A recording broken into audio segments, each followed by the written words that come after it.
Good evening. My name is John, and this is the Homestead Diary. Just want to show you all a bit of what we're doing today.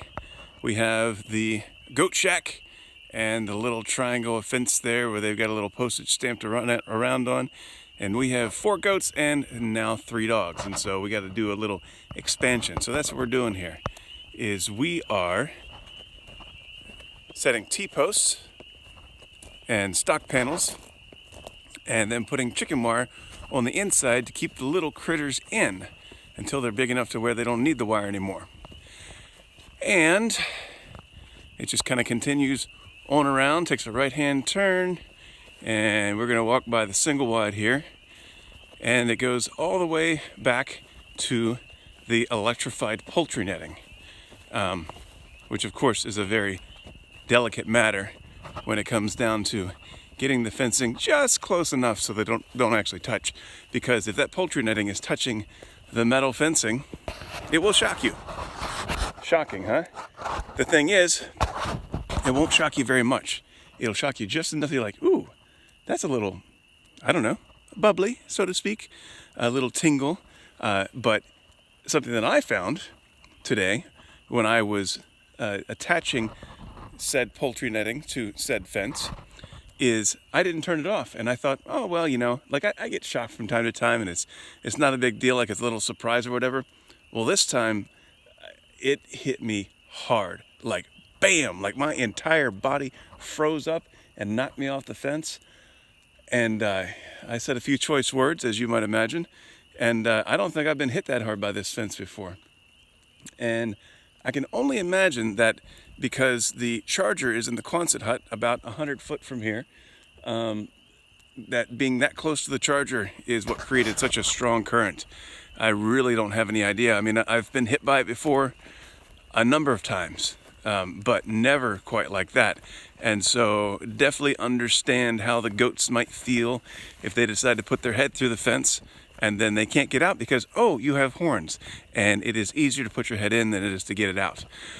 Or the puppies, poor puppies. I guess it was yesterday.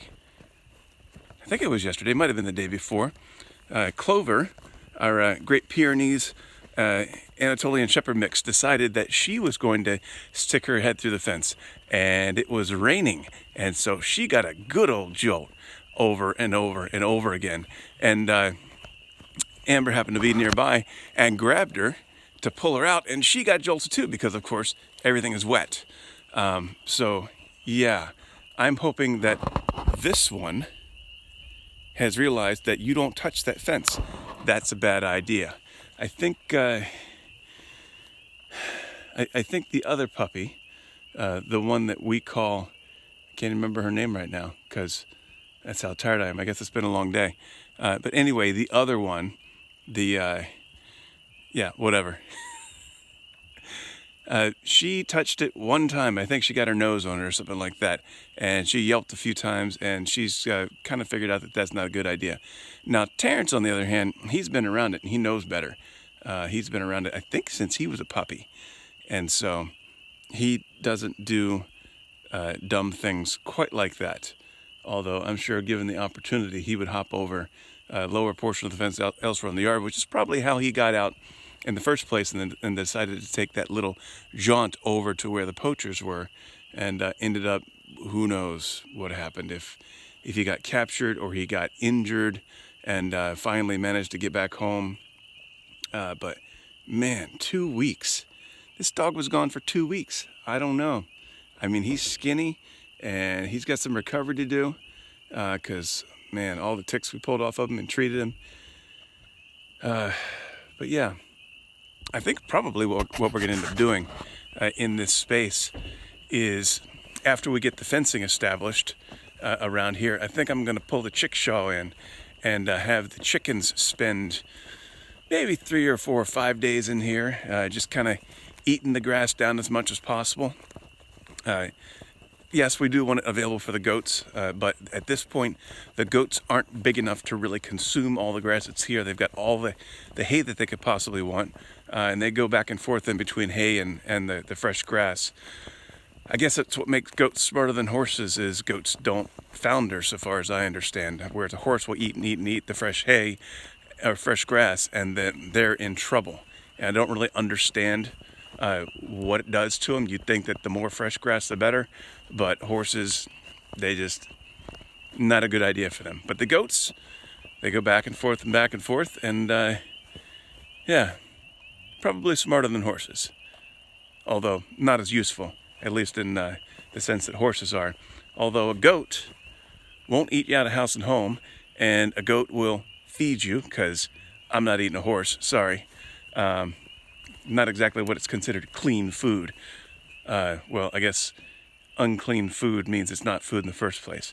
But anyway, a goat will feed you with meat and milk, and you can make cheese and yogurt and all kinds of fun stuff.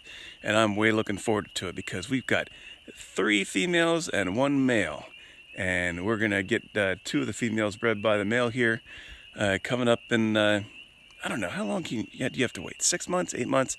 I'm gonna have to look it up. I used to know this stuff. We had goats for years, and then Amber got into the whole school thing, and it was too much to try to take care of all the goats and take care of all the everything, and help her, just kind of keep up with stuff so that she could focus on her schoolwork.